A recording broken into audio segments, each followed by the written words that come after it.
Maka muncul sejarah daripada Islam kejawen itu adalah salah satu dasarnya yang penting kami masuk ke dalam Islam dulu. Masalah nanti Islam kami benar atau tak benarnya nanti dulu belakangan. Yang penting kami masuk Islam dulu. Nah, akhirnya masuk Islam. Tapi mereka tak sholat. Sampai-sampai satu kelompok di Jawa itu, mereka sampai berani mengatakan Islam kejawen ini lebih benar daripada Islam yang sekarang. Oh, sampai setegas itu Pak. Ketika dilakukan wawancara di daerah Gunung Kidul itu. Kenapa Bapak masih Islam kejawen? Apa jawaban dia? Islam kami kejawen meskipun tidak sholat jauh lebih benar daripada Islam yang sekarang. Kami berkomunikasi dengan Tuhan. Ini persoalan Pak bagi kita.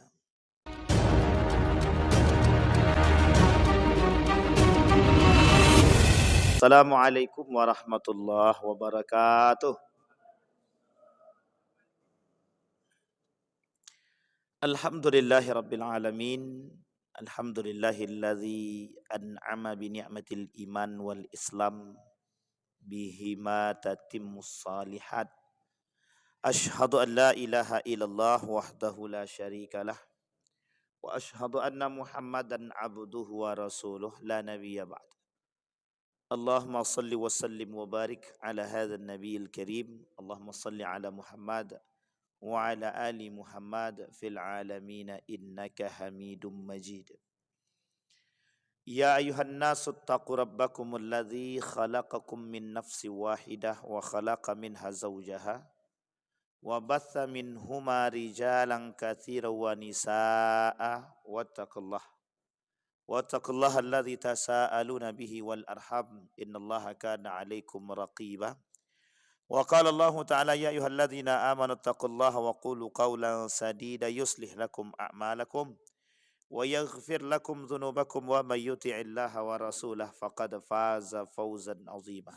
Puji syukur kehadiran Allah dengan mengucapkan alhamdulillahirabbil alamin. Berselawat kepada Nabi dengan mengucapkan Allahumma shalli ala Muhammad wa ala ali Muhammad fil alamin innaka Hamidum Majid. Bapak Ibu sekalian yang berbahagia, mudah-mudahan Allah melimpahkan rahmat dan karunia-Nya kepada kita semua. Allah berkahi, Allah sehatkan, Allah kuatkan kita semua. Allah jadikan kita orang-orang yang selalu bersyukur akan segala nikmat-Nya. Kemudian Allah jadikan rumah tangga yang sakinah mawaddah warahmah, anak-anak yang saleh dan salihah. Kita semua insya Allah husnul khatimah dan istiqamah dalam kebaikan dan ketaatan. Amin ya rabbal. Baik Bapak Ibu sekalian yang berbahagia, kita lanjutkan kajian kita Bapak Ibu tentang persoalan penyimpangan akidah. Persoalan penyimpangan akidah ini memang persoalan yang remeh-temeh tapi berat. Nah, itu gimana maksudnya itu? Ringan tapi berat. Karena persoalan akidah ini atau pendangkalan atau penyimpangan akidah ini sampai kapanpun tak akan selesai.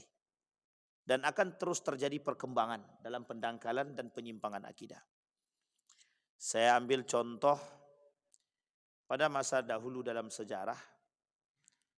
Syekh Ramadan Al-Buti itu menyampaikan ada 3 gerakan aliran sesat yang sengaja dibuat oleh Inggris. Itu sengaja dibuat, sengaja. Ada 3 gerakan aliran sesat yang sengaja dibangun oleh Inggris untuk melawan Islam itu sendiri dari dalam. Jadi kalau dari luar itu enak jihadnya enak. Orang kafir Islam semangat jihad. Sekali perintah jihad, jihad semua. Resolusi jihad kita ambil contoh. Kiai Haji Hasyim Al-Asy'ari. Cuman perintahkan mengeluarkan fatwa jihad, keluar semua. Jihad semua. Nah, itu fatwanya Kiai Haji Hasyim Al-Asy'ari. Bagaimana kalau yang berfatwa itu ulama terbesar di dunia? Wah, itu semua setuju. Nah, itu kalau musuhnya zahir. Makanya kalau kata ulama-ulama Nahdliyin itu, perang jihad di akhir zaman itu jihad yang harus ditampakkan. Tapi bukan jihad dalam urusan perperangan gitu deh. Tapi betul-betul berjihad melawan pola pikir.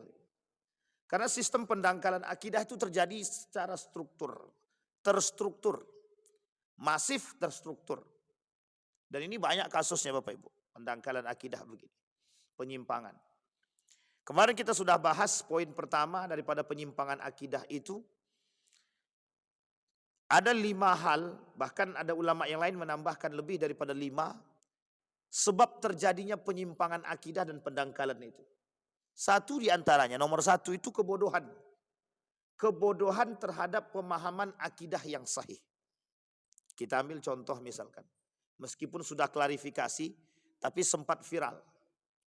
Contohnya MTA. Tahu MTA? Majelis Tafsir Al-Quran. Pecahan Muhammadiyah. Dulu dari Muhammadiyah itu keluar orangnya, bangun sendiri. Itu deklarasinya aja di Sportorium Muhammadiyah. MTA ini sempat dulu rame dan diperbincangkan di khalayak ramai sampai banyak yang turun tangan, termasuk Majelis Ulama Indonesia. Tentang persoalan pemahaman mereka terhadap 2 binatang yang diharamkan. Satu guguk, yang kedua khinzir. Nah, itu susah mentafsir membahasakannya. Satu dia dog lah, kalbun. Yang kedua khinzir. Tahu khinzir Pak? B1, B2. Sampai mereka berani mengatakan dari sebagian kalangan itu, tapi sebelum klarifikasi ya. Setelah klarifikasi mereka sudah membenarkan pemahaman itu. Kata mereka bahkan kalau cacing pita itu, kalau sudah dibersihkan cacing pitanya yang menyebabkan keharamannya, maka hilanglah keharaman itu. Jadi penyebab keharaman itu adalah cacing pita. Penyebab B1 itu. Diharamkan itu adalah cacing pita. Jadi kalau dibersihkan cacing pita itu selesai. Bersih. Oh bukan, jangan salah Pak. Ini pemahaman yang tenar ketika itu. Banyak kalangan-kalangan sarjanawan mencoba memahami konsep ini. Benar. Kan penyebab, pasti ada sebab kenapa diharamkan. Gitu dia pola pikirnya. Kan ada sebab kenapa diharamkan. Setelah dicari tahu ternyata disebabkan pengharaman adalah cacing pita. Ya tinggal bersihkan, kata mereka. Kalau sudah dibersihkan cacing pita berarti kan sudah boleh. Makanya apapun yang berkaitan dengan B1 dan B2 ini, yang apa penyebab keharamannya. Sehingga bermunculan tafsir yang lain, pemahaman yang lain. Dari gaya berpikir yang sama. Apa itu contohnya? Sesuatu yang sudah dibersihkan dari yang haram tadi itu dibolehkan. Kulit babi, minyak babi, dan lain sebagainya. Itu diperbolehkan. Coba lihat sekarang. Makanan mana yang tidak pakai campuran minyak babi? Sedikit sekali. Banyak yang menggunakan makanannya pakai campuran minyak babi. Enak gitu deh. Karena memang berbeda gitu deh. Pakai minyak babi itu lebih terasa nikmatnya ketimbang tidak. Gitu. Coba bayangkan tuh. Nah, kembali kepada poin. Ini persoalannya apa? Tafsir. Kata Syekh Ramadan Al-Buti, 3 gerakan atau aliran yang sesat yang muncul yang disebabkan kemunculannya atau memang sengaja dibuat oleh Britani Inggris. 1. Ketika itu namanya Britani. Yang pertama namanya Ahmadiyah. Ahmadiyah ada muncul di India. Yang kedua Bahai, muncul di Mesir. Yang ketiga Wahabi. Wahabiyah Muhammad Abdul Wahab Rustum. Itu muncul di Saudi.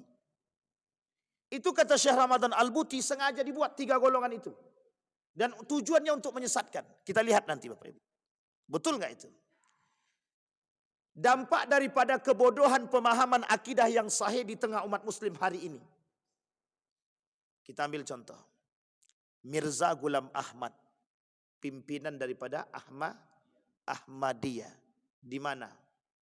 Di India. Pada tahun berapa Bapak Ibu? Ada yang tahu Bapak Ibu? Pada tahun berapa Mirza Ghulam Ahmad ini? Di India itu. 1839. 1839 terkenal Ahmadiyah. Salah satu aliran atau ajaran yang disampaikan adalah bahwa diri dia adalah nabi yang paling utama. Nabi Muhammad itu bukan nabi terakhir. Bahwa Ahmadiyah Mirza Ghulam Ahmad ini adalah salah satu nabi yang paling utama. Dan itu Bapak Ibu, dampak daripada kita tidak memiliki akidah yang sahih. Kalau kita tak memiliki akidah yang benar, maka kita akan mengikuti paham Ahmadiyah. Akan mengikuti. Kenapa? Ketidaktahuan kita tentang Nabi yang terakhir, betul-betul terakhir. Allah berkata bahwa Nabi Muhammad akhirul anbiya. Nabi yang paling terakhir, tidak ada lagi Nabi setelahnya. Bagaimana orang tahu? Pelajar Pak. Harus belajar. Kalau mereka tak belajar, kebodohan. Makanya orang yang mudah mengikuti daripada ajaran-ajaran sesat ini, kata majelis ulama, banyak yang mengikuti ajaran sesat ini. Penyebab pertamanya itu kedangkalan dan kebodohan dalam memahami akidah itu. Ini zahir Pak Ustaz. Ya memang, ini yang paling jelas. Dia masih ada yang lebih tak jelas lagi, yang abu-abu. Kalau dah masuk dalam konsepnya itu. Kita ambil contoh tadi. Seperti Bahai. Bahai itu Bapak Ibu. Pada tahun berapa itu? Menteri Agama sebelum Yakult ini siapa namanya? Lukman Saifuddin. Lukman Saifuddin apa Lukman Hakim? Ya itulah pokoknya. Pokoknya Lukman. Bukan Lukman Hakim. Lukman Saifuddin kalau nggak salah. Jadi Lukman ini, Menteri Agama ini, punya ide menghapuskan kolom agama. Terindikasi ternyata setelah bertemu dengan 3 golongan. 1, Ahmadiyah. Yang kedua, Al-Jami'ah. Yang ketiga, Syiah. Setelah ketemu itu, oleh para pengamat itu, muncul kebijakan menghilangkan kolom agama di KTP. Coba dibayangkan kalau seandainya kolom agama itu benar-benar dihilangkan. Jadi semua orang itu akan kebingungan. Yang paling untung itu siapa? Ada namanya penganut kepercayaan. Jadi orang zaman dahulu itu Bapak Ibu, mereka tidak beragama, tapi penganut kepercayaan masa dulu. Sehingga kemarin nuntut kepada pemerintah, kenapa kami tidak dimasukkan dalam kolom agama. Agama yang terdaftar itu Islam, Kristen, Hindu, Buddha, Konghucu. Tambah satu lagi sekarang Bahai namanya. Itu pada masa Lukman itu. Itu 6. Kata mereka protes. Loh kami orang yang pertama kali. Agama pertama kali, kepercayaan pertama sekali. Kok kami nggak dimasukkan dalam undang-undang bahwa agama resmi. Karena waktu itu bukan agama, kepercayaan penghayatan. Kepercayaan penghayatan itu. Dan itu kepercayaan dan penghayatan ini, itu sebelum adanya negara Republik Indonesia. Mereka nuntut Pak, nuntut untuk dimasukkan dalam kolom agama, dalam kolom KTP, bahwa mereka itu agama. Itu bukan agama, kepercayaan. Dan masih ada Bapak Ibu, masih ada yang menganut seperti ini, masih ada. Salah satunya orang-orang yang tinggal di pedalaman. Itu masih ada. Nah kembali kepada poin tadi Bapak Ibu. 3 golongan. Itu disebabkan karena kebodohan. Atau disebabkan karena kelebihan yang tidak berdasarkan pada ilmu yang mumpuni. Kita ambil contoh. Ada orang yang sholat, tahu dia sholat itu wajib, tapi dia tak pelajari bagaimana gerak sholat. Tidak dia pelajari gerak sholat. Sehingga yang terjadi apa? Kira-kira sholatnya bermanfaat apa tidak? Benar apa tidak kalau yang tak tahu gerakan sholat? Dan itu ada alirannya. Sholat tanpa busana, sholat tanpa gerak, sholat pakai hati. Itu ada alirannya Pak. Kami temukan itu. Aliran-aliran seperti ini saya temukan. Dia tak sholat pakai pakaian sehelai benang pun. Dia sholat di rumah saja. Suami istri sholat di rumah tanpa sehelai benang pun. Pemahaman yang mana? Untuk menyatakan bahwa semua pakaian itu pada hakikatnya kotor. Jadi perlu ada kesucian. Nah untuk mensucikan itu lepaskan pakaian. Nah, coba bayangkan itu. Nah, ini gimana coba pemahaman itu? Yang kedua, mereka tak sholat pakai gerak. Tapi cukup sholat dalam hati. Itu juga aliran. Apakah mereka tidak mengetahui? Mengetahui. Bukan tidak mengetahui, justru mengetahui.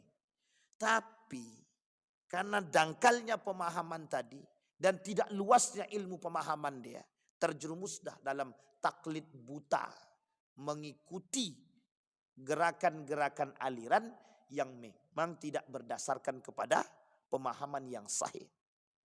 Maka kata para ulama, sebab terjadi penyimpangan akidah itu adalah karena dangkalnya terhadap atau kebodohan terhadap pemahaman akidah yang sahih. Nah akidah yang sahih itu yang bagaimana? Nah, itu sudah Bapak Ibu pelajari. Rukun iman, rukun Islam itu penting. Karena itu tonggaknya Bapak Ibu. Kalaulah rukun imannya itu ditambah, ya sudah tak bisa lagi. Kata Syiah bisa. Kata Syiah bisa. Kenapa Syiah itu terindikasi aliran sesat? Karena dalam pemahamannya ada tambahan. Satu Imam 12, tambahan kedua Ali bin Abi Thalib. Dan mereka secara akidah itu sudah salah itu.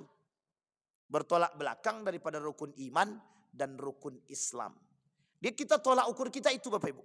Rukun iman dan rukun Islam. Itu yang pertama. Sekarang yang kedua. Tidak mengenal kejahiliahan. Sebab terjadinya penyimpangan akidah itu tidak mengenal kejahiliahan. Maksudnya apa? Tidak mengenal karakteristik orang-orang jahiliyah pada masa dahulu. Uniknya coba bayangkan. Jarak tempuh masa itu jauh sekali. Dari masa baginda Nabi Muhammad SAW 1400 tahun yang lalu. Ketika baginda Nabi 1400 tahun yang lalu sebelum Nabi, mereka nyembahnya apa? Patung, matahari, hewan, pohon, binatang. Sekarang masih ada yang menyembah lautan, pohon, sesajenan, dan lain sebagainya. Itu masih ada. Meskipun sudah berkurang banyak. Tinggal sedikit. Uniknya adalah kok bisa jarak yang begitu jauh sekali masih bisa menyisakan orang-orang seperti ini. Nah, ini penting untuk dipahami. Kok bisa menyisakan orang-orang yang seperti itu. Dan lebih parah lagi dan lebih daripada jahiliyah lagi. Pemahaman konsep jahiliyah itu. Yang pertama itu ada namanya zannal jahiliyah. Berfikir seperti orang jahiliyah. Karakter dalam Al-Quran jahiliyah itu ada 4. Satu diantaranya zannal jahiliyah. Berpikir seperti orang jahiliyah. Jahiliyah mempertuhankan patung. Waktu itu agama mereka itu bukan Islam. Sekarang agamanya Islam yang disembah makhluk hidup. Itu lebih berpahala, lebih berbahaya daripada jahiliyah masa dahulu. Nah, ini kata Buya Hamka yang disebut dengan syirik modern. Syirik modern. Saking lebih jahiliyahnya sekarang itu. Yang disembah itu makhluk hidup. Dan beragama Islam. Dulu mereka tak berilmu karena kejahiliahan. Kalau sekarang bukan. Ilmu yang kebablasan justru membuat dia semakin terjerumus dalam langkah yang salah. Itu faktornya satu. Kurangnya iman. Atau terpengaruh. Atau brainwash. cuci otak. Kenapa kok banyak orang bisa dicuci otaknya ikut teroris dan lain sebagainya? Mohon maaf Bapak Ibu, kedangkalan pemahaman terhadap akidah yang benar, kedangkalan terhadap pemahaman nilai-nilai agama yang sahih. Itu sangat banyak. Kenapa kok bisa ada orang-orang yang mohon maaf menganggap polisi itu halal untuk dibom? Kenapa para polisi pemerintah itu harus dibom? Itu kan pemahaman terorisme yang sesat dan menyesatkan itu. Pertanyaannya, mengapa mereka bisa mengatakan bahwa pemerintah ini taghut? Kenapa? Sampai mereka berani serang, pakai bom di badan, amartir, bom bunuh diri namanya. Sampai sebegitunya. Apa yang mereka pelajari sampai bisa pemahamannya bisa sesesat itu? Dan itu bukan berarti mereka tidak berilmu. Itu disebabkan brainwash. Cuci otak. Bukan tanpa sebab. Ini poin penting Pak. Jadi jangan salah Pak. Sasaran hari ini untuk cuci otak terhadap kesesatan itu bukan yang tua-tua. Tapi anak muda. Yang punya semangat. Yang punya kekuatan. Nanti setelah dicuci otaknya, baru dilatih militernya Pak. Akhirnya yang terjadi pemberontakan. Inilah yang disebut dengan teroris. Dan itu bukan tidak ada. DII, TII, Daulah Islamiyah Indonesia. Itu mereka semua dampak daripada cuci otak. Dampak daripada kedangkalan pemahaman kemudian bertemu dengan orang yang kemudian mencuci otak mereka. Mereka lakukan tekanan kepada mereka sehingga terjadi perubahan. Itu berat Bapak Ibu. Berat. Makanya hati-hati Bapak Ibu. Persoalan persoalan aliran-aliran yang sesat ini itu sangat berbahaya. Apalagi di tengah anak-anak muda kita saat ini. Dan itu cukup membuat kita sangat-sangat kesusahan. Kenapa? Karena harus mencoba menerima dengan akal. Dan ini menjadi persoalan kita. Coba bayangkan. Anak-anak muda yang ikut berperang. Anak-anak muda yang ikut melakukan teroris, bergabung dengan kelompok-kelompok tertentu. Ada seorang anak muda, dibakarnya ijazahnya. Apa dia kata? Ijazahku ini tak bermanfaat. Itu alumni pesantren ternama itu Pak. Diambilnya ijazahnya, dibakarnya Pak. Apa kata ini? Ijazah ini tak bermanfaat. Bergabung dia dengan kelompok-kelompok teroris tadi. Udah lama tapi kasus itu. Akhirnya anak itu kemudian diambil dengan berbagai macam cara, kemudian dicuci otaknya lagi, dibersihkan kembali, barulah kemudian sehat. Dan itu butuh waktu 2 tahun rehabnya itu Pak. Butuh waktu berapa tahun? 2 tahun. Nah kembali kepada poin tadi. Nah Bapak Ibu, yang ketiga ada namanya ta'asub dan fanatik. Ini sudah kita sampaikan juga. Fanatik dan ta'asub ini Bapak Ibu sekalian yang berbahagia. Oh ini lebih berbahaya ini. Lebih berbahaya. Kenapa disampaikan persoalan ta'asub ini, fanatik ini? Orang hari ini itu bukan ta'asub agama. Ta'asub atau fanatik terhadap golongan, bukan agama. Jadi hari ini tuh orang fanatik itu menganggap kami ini fanatik terhadap agama Pak Ustadz. Salah. Mereka fanatik terhadap golongan. Kita ambil contoh. Malam hari ini saya ingin angkat Ahmadiyah. Ahmadiyah itu Bapak Ibu, pengikutnya ratusan ribu. Di mana tempatnya? Di India. Lahirnya di India. Bayangkan Mirza Ghulam Ahmad ini cuma tinggalkan begini saja tangannya. Itu rebutan manusia itu. Lautan manusia yang pengen cium tangannya itu. Coba bayangkan. Apakah mereka fanatik terhadap Mirza Ghulam Ahmad atau terhadap agamanya? Mana yang benar? Mereka ta'assub atau fanatik bukan kepada Mirza Ghulam Ahmad, tapi bukan kepada agama, tapi lebih kepada Mirza Ghulam Ahmad. Karena Mirza Ghulam Ahmad dianggap punya kelebihan. Karena dianggap punya kelebihan, inilah kemudian yang menjadi persoalan. Sehingga Bapak Ibu, asabiyahnya atau fanatisnya atau fanatiknya bukan kepada ajarannya, lebih kepada Mirza Ghulam Ahmad. Kenapa Majelis Ulama Indonesia mengatakan kesesatan Ahmadiyah? Lu kalau tak sesat berbahaya, Pak. Indonesia ini negara yang akan dijadikan pusat Ahmadiyah terbesar di dunia. Indonesia. Apa kata mereka? Kita lihat dalam hasil perkumpulan mereka dan fatwanya mereka. Kata mereka pada tahun 2000 sampaikan, saya tegaskan kepada kalian semua bahwa Indonesia pada akhir abad baru ini akan menjadi negara Ahmadiyah terbesar di dunia, insya Allah. Coba bayangkan. Ada ketakutan dari negara tetangga, Malaysia. Akan bermunculan kembali paham-paham Ahmadiyah. Akan bermunculan kembali. Meskipun sudah mulai tersingkirkan, mulai bermunculan. Maka kita perlu paham aliran sesat seperti ini.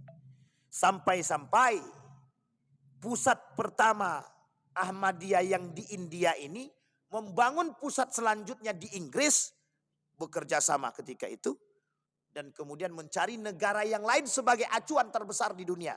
Yang menjadi sorotannya adalah Indonesia. Kenapa? Ada alasannya, ada. Karena mudahnya mengajak masyarakat Indonesia untuk masuk dan mencuci otak mereka. Coba bayangkan Bapak. Artinya apa? Kedangkalan terhadap pemahaman. Artinya apa? Kenapa kok bisa ada agama kejawen? Kenapa kok bisa ada orang sudah beragama Islam tapi tidak sholat? Ada orang beragama Islam tapi masih menyembah patung. Ada orang beragama Islam tapi mohon maaf masih percaya dengan yang lain. Ini masih banyak, Pak, masih banyak. Maka muncul sejarah daripada Islam kejawen itu adalah salah satu dasarnya, yang penting kami masuk ke dalam Islam dulu. Masalah nanti Islam kami benar atau tak benarnya nanti dulu, belakangan. Yang penting kami masuk Islam dulu. Akhirnya masuk Islam. Tapi mereka tak sholat. Sampai-sampai satu kelompok di Jawa itu, mereka sampai berani mengatakan Islam kejawen ini lebih benar daripada Islam yang sekarang. Sampai setegas itu, Pak. Ketika dilakukan wawancara di daerah Gunung Kidul itu. Kenapa Bapak masih Islam kejawen? Apa jawaban dia? Islam kami kejawen meskipun tidak sholat jauh lebih benar daripada Islam yang sekarang. Kami berkomunikasi dengan Tuhan. Ini persoalan, Pak, bagi kita. Menjadi persoalan. Nah, Bapak Ibu sekalian yang berbahagia, dalam sorotan kita hari ini, pendangkalan akidah dengan bermunculnya aliran-aliran sesat itu menjadi perhatian kita semua. Itu yang ketiga. Sekarang kita lihat yang keempat, Bapak Ibu, asabiyah ya, asabiyah. Jadi ada, kalau orang-orang Muhammadiyah jangan terlalu fanatik terhadap Muhammadiyah. Sampai-sampai Muhammadiyah harga mati. Tidak ada itu Bapak Ibu, itu tidak slogan itu. Tidak slogan. Iya. Kenapa saya katakan tidak slogan? Yang kita bela, yang kita harus fanatik terhadap agama, bukan golongan. Dampak daripada fanatisme golongan, itu ketika golongan kita itu dijelekkan orang, kita sakit hati. Kalau yang dijelekkan agama, kita sakit hati, masih ada wajar-wajarnya lagi, Pak. Tapi kalau yang dia sakit hatikan itu adalah golongan. Pertanyaannya, mungkin tidak golongan itu salah? Ada salahnya gitu. Apa Muhammadiyah benar secara utuh? Apa Nahdlatul Ulama benar secara mutlak? Apa Wahabi benar secara beneran, persis, dan lain sebagainya? Enggak, Pak. Jadi kalau kita fanatik terhadap golongan, kalau ada orang yang menjelekkan golongan tersebut, maka kita tak terima. Karena fanatisme kita bukan kepada agama, tapi kepada golongan. Jadi ketika ada kritikan terhadap yang salah, kita protes. Sakit hati, meskipun itu benar salahnya. Kadang-kadang kita tak terima. Dengan kebenaran yang salah, yang kita lakukan, diperbaiki oleh orang kita tak terima. Karena saking fanatiknya terhadap golongan. Muhammadiyah bisa salah. Nahdlatul Ulama sangat bisa salah. Persis bisa salah. Semua gerakan itu bisa salah. Apapun organisasinya, itu semuanya bisa salah. Bukan tak bisa salah, bisa salah. Hanya saja kita bisa enggak menerima kebenaran dari jalur yang lain yang mengkoreksi kesalahan yang kita buat. Kalau kita fanatiknya terhadap agama, kita pasti bisa terima. Tapi karena kita ta'assubnya kepada golongan, gerakan, organisasi, jadi kita tidak terima orang-orang yang menjelek-jelekkan kita. Baik, yang keempat, taklid buta. Nah, ini yang terjadi. Kenapa banyak pengikut daripada Ahmadiyah? Taklid buta. Taklid buta. Pada masa baginda Nabi ada nabi palsu. Siapa namanya? Musailamah Al-Kadzab. Itu yang paling populer. Pengikutnya banyak apa tidak? Banyak, Pak. Musailamah Al-Kadzab ini Bapak Ibu bukan orang bodoh, orang pintar. Sangat terkenal dan tersohor dengan keahliannya dalam bidang syair. Saking pintarnya dalam bidang syair, dibuatlah ayat-ayat Al-Quran oleh mereka dalam kitab dia itu, dia tuliskan dengan bahasa syair yang dia miliki. Nah, itulah munculnya ayat tentang gajah itu, Al-Fil. Al-Fil di dalam Al-Quran berbeda dengan Al-Fil yang dia buat. Kalau bahasa Indonesianya itu gajah, badannya besar, hidungnya panjang, kata dia, anfu tawil. Itu bahasa dia. Kalau Al-Fil yang ada di dalam Al-Quran berbentuk syair, begitu juga tentang satu kecaman. Sementara yang dia buat ingin menandingi itu tadi. Dia merasa sombong dengan ilmu syairnya. Bukan orang bodoh, Pak. Bukan orang bodoh. Merasa berilmu dengan keilmuan syair yang dia miliki, bahasa yang dia miliki, sehingga kesombongan dia ingin menandingi syair daripada Al-Quran, kehebatan bahasa daripada Al-Quran, dia buat tandingan. Justru ketika dia buat tandingan diketawai oleh pengikutnya sendiri. Uniknya, perhatikan baik-baik uniknya. Pengikutnya mengetahui perbuatan dia tapi justru mengikuti. Itu kan logika terbalik. Kenapa? Fanatisme. Kenapa? Taklid buta. Sama, Pak, dengan kelompok-kelompok yang aliran-aliran sesat sekarang itu. Syiah. Apakah yang menjadi imamnya Syiah ini bukan orang pintar? Pintar. Apakah para imam-imamnya Syiah ini orang yang tidak berilmu? Salah, berilmu. Berilmu mereka, Pak. Pertanyaannya, kok bisa pengikutnya banyak? Karena fanatisme kepada orang, fanatisme kepada golongan, itu yang menyebabkan kesombongan dan keangkuhan. Kedangkalan pemahaman kita terhadap Islam yang sahih, yang benar, itu yang menyebabkan. Kemudian yang keempat itu ada sebab lagi, taklid buta tadi. Karena si Anu itu kawanku, Ustaz, dan dia ikut golongan Syiah, maka aku percaya dengan dia orang baik dan aku ikut Syiah juga. Coba bayangkan. Nih Pak, mohon maaf, alumni pesantren. Salah satu alumni pesantren terbesar di Indonesia. Berangkat dia ke Iran, dia katakan ke saya begini. Wan, kalau ndak Syiah, ndak yes. Kalau ndak Syiah, ndak yes. Paham maksudnya Bapak Ibu? Kau harus pindah ke Syiah. Syiah itu bagus. Hanya orang-orang saja yang berpandangan jelek tentang Syiah. Tahu Bapak Ibu kenapa? Karena dia sekolah di situ. 3 tahun dia sekolah berubah langsung. Apa kata dia? Aku tak mau balik, Wan. Surganya dunia itu ada di sini, kata dia. Astagfirullah. Sampai ibunya stres, Pak. Nelpon kepada kawan dia yang lain, membujuk dia agar dia mau pulang. Tak mau dia balik. Sudah menikmati sekolah di Qom. Artinya Bapak Ibu, itu bukan disebabkan karena kebodohan saja. Kalau sudah temakan air tadi itu susah memang. Kalau sudah merasa nikmat tadi susah. Kalau sudah mendapatkan kepentingan tadi sudah sulit. Sehingga mohon maaf penyebab yang lain itu adalah ikut-ikutan. Karena merasa kenyamanan dan lain sebagainya. Sehingga artinya mereka terbawa dengan suasana. Maka Bapak Ibu sekalian yang berbahagia, poin-poin yang saya sampaikan itu poin-poin yang penting yang memang terjadi di tengah kita begitu. Yang mudah diikuti dan sangat-sangat mudah diterima. Kita ambil contoh yang paling sederhana saja. Bapak Ibu lebih pilih mana? Ibadah dengan mudah atau dengan ribet? Ibadah sholat dengan mudah atau dengan ribet? Pasti orang pilih dengan mudah. Habis sholat nggak usah zikir berjamaah, ngabisin waktu. Misal aja. Itu contoh ya. Sederhana kan? Lebih cepat. Karena dalil Al-Qur'annya ada. Berzikirlah kalian qiyaman wa qu'uda. Kalian boleh berzikir sambil berdiri, sambil duduk boleh. Jadi assalamualaikum warahmatullahi wabarakatuh. Assalamualaikum warahmatullahi wabarakatuh. Langsung berdiri zikir sambil jalan boleh. Lebih cepat apa lebih lama?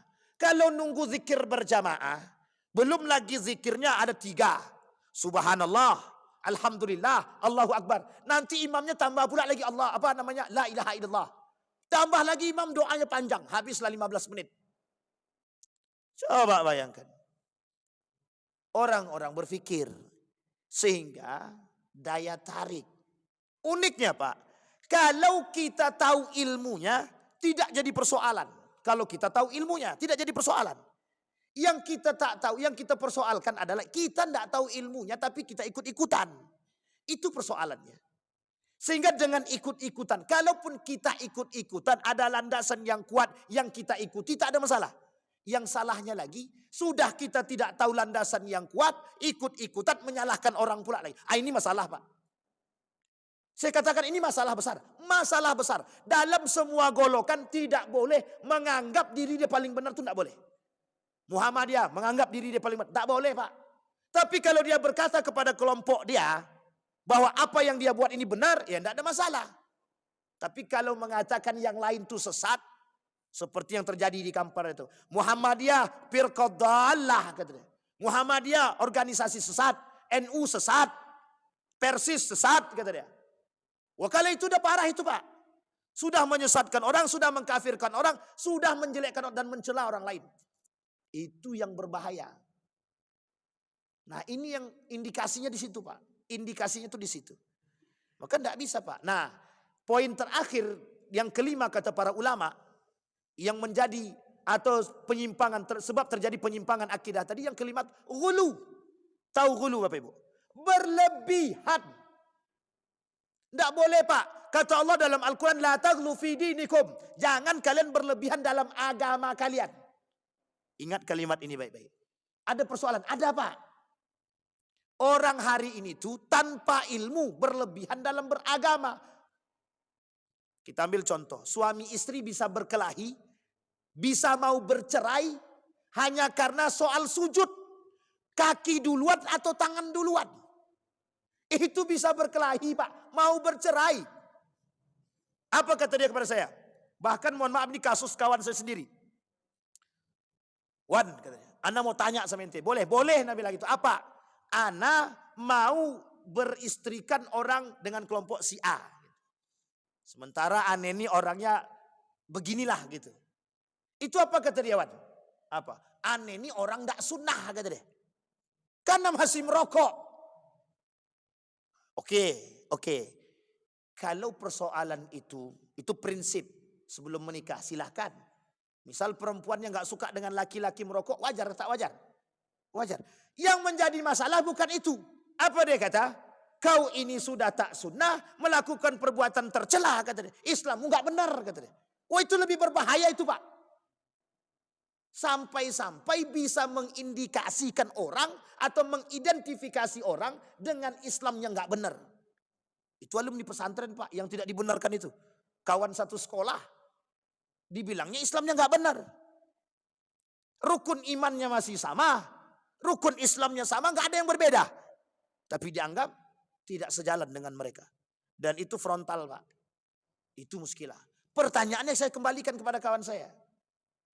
Bagaimana pemahaman dia tentang Islam itu? Ketika ditanya begitu dia nggak bisa jawab. Kami menjalankan apa yang sesuai dengan yang dikatakan oleh baginda Nabi Muhammad SAW.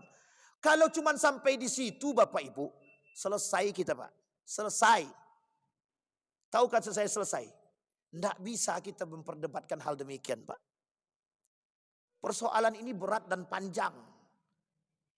Dan yang melihat Nabi beribadah itu tidak satu orang. Yang melihat Nabi beribadah itu tidak satu orang. Di belakang Nabi itu sahabat 60 orang. Sangat mungkin terjadi perbedaan. Coba bayangkan. Hadisnya cuma berbeda satu tingkatan. Hadis pertama tentang turun pakai tangan. Hadis kedua itu dengan pembahasan lain. Hadis yang ketiga turun pakai lutut. Nah, coba bayangkan karena ketidakpahaman kita terhadap ilmu tadi. Kita ambil contoh. Orang takbirnya begini. Allahu Akbar. Ada yang takbir begini. Allahu Akbar. Apa kata dia? Sesat tuh yang takbir begini itu. Jangan salah main sesatkan dulu. Nah, itu kedangkalan pemahaman. Yang lebih berbahaya lagi gulu ini. Apa yang kita sebut dengan bahayanya gulu? Berlebihan. Yang dimaksud dengan berlebihan itu cuma satu Pak. Cuma satu pemahamannya. Menganggap diri paling benar. Sehingga dampak daripada menganggap diri paling benar. Mengkafirkan, menyesatkan dan membid'ahkan orang lain. Itu yang akan muncul. Dari pemahaman yang sangat berbahaya itu. Dan ingat Bapak Ibu. Pemahaman seperti ini kata para ulama. Ini pemahaman yang berbahaya. Sangat berbahaya sekali. Loh, ini kita nggak kemana-mana ya Bapak Ibu ya. Tapi ini poinnya kata para ulama ghulu. Boleh enggak kita mendalami ilmu agama? Boleh Pak, tak ada salah. Kita tidak dipersoalkan. Bahkan kita ini radikal terhadap agama. Wajib. Radikal terhadap agama itu wajib. Yang dilarang itu radikalisme. Ekstremisme. Yang dibenarkan itu radikal. Mendalami ilmu agama itu radikal namanya. Bapak Ibu sholat 5 waktu di masjid. Itu namanya radikal namanya. Radikalisme kalau Bapak Ibu mencaci maki orang lain. Dan menyalahkan yang lain. Menganggap kita paling benar. Dan yang tidak sejalan dengan kita harus bunuh. Kita harus asingkan. Nah, itu yang disebut dengan radikalisme dan ekstremisme. Nah, sampai di sini bisa dipahami Bapak Ibu ya. Nah, ini poin penting. Nah, sekarang 5 poin tadi Bapak Ibu. 5 poin ini akan Bapak Ibu temukan. Maka insya Allah kalau kita bertemu lagi dengan izin Allah. Kalau tak ketemu berarti dengan izin Allah juga. Akan kita sampaikan poin bagaimana cara kita selamat dan bagaimana cara kita memilah itu. Agar kita bisa tahu mana yang benar, mana yang tidak benar. Dan mana golongan-golongan. Tidak semuanya sesat. NU tidak bisa Bapak Ibu bilang sesat itu. Muhammadiyah tidak mungkin Bapak Ibu bilang sesat. Persis juga nggak bisa kita bilang sesat. Jamaah tablik nggak mungkin kita bilang sesat Pak. Selagi rukun Islam dan rukun imannya itu benar. Kita bahas di dalam bukunya Risalah Ahlus Sunnah wal Jamaah karangan Syekh Hasim Al-Asy'ari. Kalau dalam karangan beliau ini agak aman sedikit. Tapi kalau dalam karangan yang lain kita sampaikan, itu agak berbeda sedikit. Jadi karangan-karangan ini juga menjadi poin penting. Buku itu menjadi persoalan juga Bapak Ibu. Oke Bapak Ibu sekalian yang berbahagia, mudah-mudahan ada manfaat bagi kita semua. Fa'tabiru ya ulil absar la'allakum tuflihun. Assalamualaikum warahmatullahi wabarakatuh.